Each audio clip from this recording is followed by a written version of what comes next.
Midnight in Paris is the latest film from the legendary writer-director Woody Allen.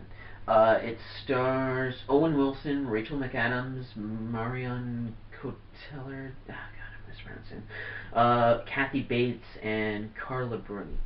The plot revolves a screenwriter, Gil, played by Owen Wilson, who is vacationing or honeymooning in Paris with his fiancee, played by Rachel McAdams. He's a rich screenwriter who feels that he's a bit of a hack and needs to rediscover and rekindle his passion for writing by writing a novel, and he feels that Paris is giving him a lot of inspiration to do so. He really, really fondly romanticizes the 1920s Europe. He cares for his fiancée, but he's starting to realize that he's not really getting along great with her. He gets into arguments with her parents, politically wise, and he keeps running into this jackass best friend of hers who he has absolutely no interest in being with.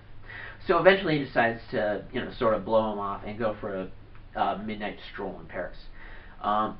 After a little while of that and getting lost, he eventually is approached by a old school cab that invites him in and transports him to the 1920s.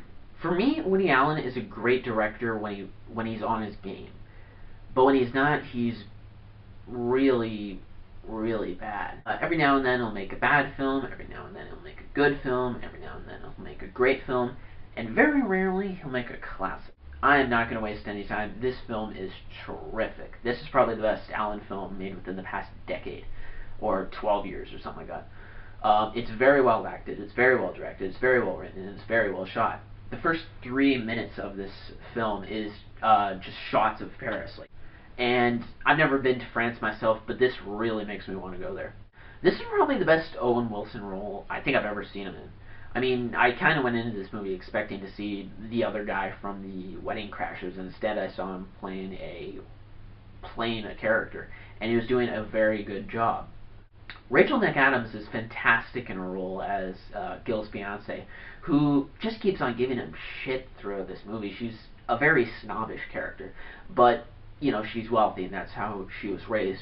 So it's clear that Woody Allen took a lot of inspiration from himself when he was younger in making this film. Each time Gil goes back to the 1920s, he starts to fall more and more in love with this woman played by Marion Cotillard. Oh god, I probably mispronounced. The woman from Inception, you know what I mean. Woody Allen definitely does a great job of making the time period and everything feel so real and so cool.